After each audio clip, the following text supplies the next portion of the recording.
Mais surpreendente do que o resultado dessas eleições são as dicas que eu vou te dar agora para arrasar no uso da vírgula.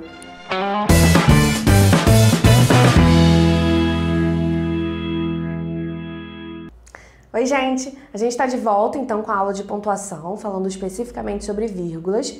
Lembrando um pouquinho o que a gente viu no início da aula anterior.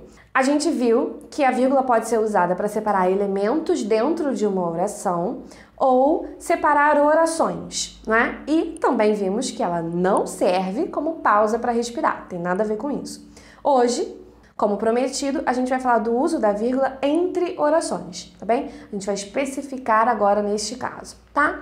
Para isso, vamos só relembrar algumas coisas que a gente já viu na primeira aula. Primeiro, a questão da ordem direta da oração, certo? A gente viu que uma ordem direta em português segue essa seguinte lógica aí: sujeito primeiro, verbo, complemento e informação adicional. Lembrando que os termos complemento e informação adicional, a gente não está fazendo uma classificação sintaticamente precisa, né? A gente está só generalizando para poder conseguir facilitar a nossa vida mesmo, tá? E aí a gente vai resumir essa estrutura nessa sigla aí. Olha lá, SVCA, beleza? Sujeito, verbo, complemento, informação adicional. Então, o primeiro uso da vírgula entre orações é aquele que serve para separar orações coordenadas. Olha só, observe essa frase que eu vou colocar aí de exemplo para você, já com a estrutura sinalizada ali acima, né? João comprou um carro ontem, mas sua mulher reclamou da cor. Observem que aqui a gente tem duas orações. Por que há duas orações? Porque há dois verbos. O primeiro é o verbo comprou, o segundo, o verbo reclamou. O verbo comprou é núcleo de uma oração que a gente já viu na aula passada, não é? Então a gente já sabe que o sujeito é João, que um carro é o complemento. E também já sabemos que o ontem é uma informação adicional. Então tem aquela primeira estrutura ali, SVCA.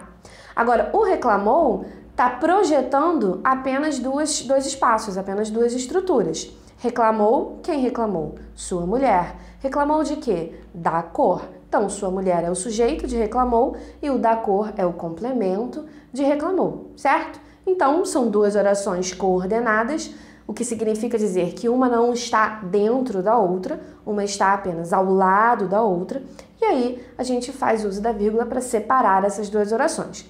Uma observação: repara que a vírgula está antes do conectivo e não depois do conectivo, como muitas vezes a gente vê aí nas redações, não é? O pessoal gosta de colocar um mas e a vírgula depois dele. Não pode. Por quê? Porque o conectivo pertence à segunda e não à primeira das orações. Então, a vírgula precisa marcar a separação entre essas orações. Portanto, antes do conectivo mais, beleza? Antes da gente entrar no próximo tipo de oração, a gente já falou das orações coordenadas, eu quero que a gente observe o uso dos adjetivos. Coloquei uma frase com os adjetivos simples para a gente conseguir enxergar, depois a gente transforma isso para a oração adjetiva, tá? Então, olha lá. Inseri aqui na nossa frasezinha dois adjetivos. João comprou um carro amarelo ontem, mas sua mulher implicante reclamou da cor. A mulher é implicante porque a mulher pode ser o que ela quiser, inclusive implicante, tá certo? Observem que esses dois adjetivos, o amarelo e o implicante, não fazem a mesma coisa, não exercem o mesmo tipo de função dentro dessa frase. Quando eu falo amarelo, eu restringo o significado de carro, certo? Ele chegou lá, tinha várias possibilidades de carro para ele comprar e ele restringiu a escolha dele ao carro amarelo. Quando eu falo implicante, não, eu não estou restringindo o significado, eu estou explicando uma coisa sobre a mulher de João. Ela gosta de implicar com ele, certo? Ela é implicante. Então, amarelo está dentro da função sintática de complemento. Estando dentro da função sintática de complemento, não pode ser separado por vírgula. Já o implicante não, é uma informação adicional, marcadinha aí de vermelho. Sendo uma informação adicional, está quebrando a ordem entre o sujeito e o verbo, então precisa estar separado por vírgulas, certo? A gente tem essa estrutura aí, olha. A primeira oração na ordem direta, SVCA, e a segunda oração com a ordem quebrada, SAVCA. A, uma informação adicional, V, C. Então, essa quebra está marcada por vírgula. Repara que ficam muitas vírgulas, não é mesmo? Fica uma vírgulazinha pertinho da outra. Então, essa vírgula que separa duas orações, você pode transformar num ponto e vírgula. Esse é um bom uso do ponto e vírgula, tá? A gente não vai detalhar mais o ponto e vírgula nesse vídeo, mas já fica aí uma dica para você de um desses usos, ok? Para separar duas orações coordenadas quando já há vírgulas dentro de uma dessas orações, beleza? Então, transformando isso em oração, olha lá. João comprou um carro amarelo ontem, mas sua mulher, que tinha o hábito de implicar com detalhes, reclamou da cor. Então agora, a oração que tinha o hábito de implicar com detalhes funciona como um adjetivo.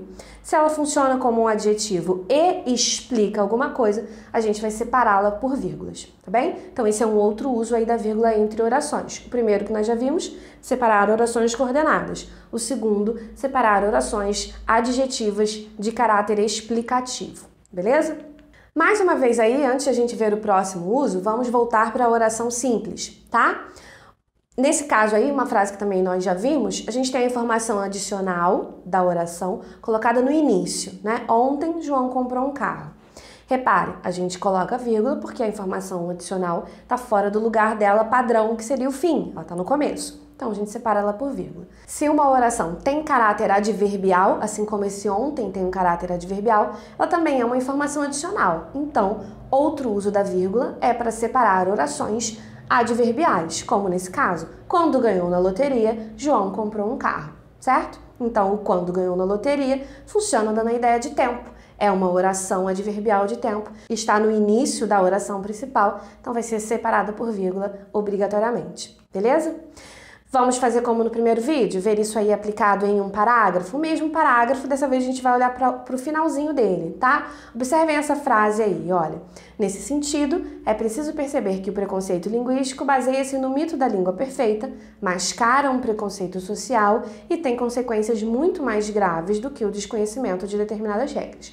Observem que aqui nós temos algumas orações coordenadas que funcionam ali no mesmo nível, não é? Que orações são essas? A oração que o preconceito linguístico baseia-se no mito da língua perfeita, a oração mascara um preconceito social e a oração tem consequências muito graves. Então, nós estamos separando essas orações por vírgula, com exceção da última, em que a gente trocou a vírgula pelo conectivo e. Isso também é possível, tá bem? Então, em seguida, a gente vê aí de novo todo o parágrafo, pontuado, alguns usos que a gente já discutiu, o dificilmente, separado porque ele é uma informação adicional no começo, a mesma coisa que com o nesse sentido, que também é uma informação adicional no começo da frase, então também separadinho por vírgula, tá bem? O que eu sugiro que você faça agora como exercício?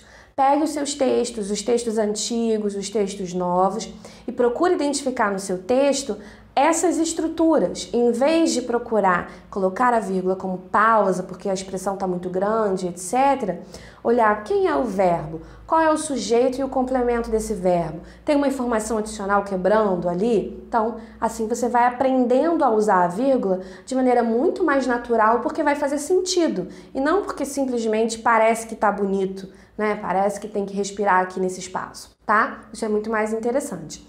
E aí, em seguida, a gente vê aí todas as regrinhas que vocês encontram nas gramáticas de uso da vírgula entre as orações, né? Nós discutimos algumas delas, não falamos das orações intercaladas, mas funciona de maneira bastante semelhante, a ideia de uma informação adicional sendo colocada ali, tá? E uma regrinha que a gente não viu, porque realmente é uma regra negativa, né? A gente não pode usar vírgulas para separar as orações substantivas. Por quê? As orações substantivas normalmente ocupam essas funções de informação básica, aquela informação que não pode ser separada, tá? Espero que tenha ficado claro. Se tiver alguma dúvida, deixa pra gente aqui nos comentários que a gente te ajuda nos próximos vídeos, tá bem? Um beijo, até a próxima!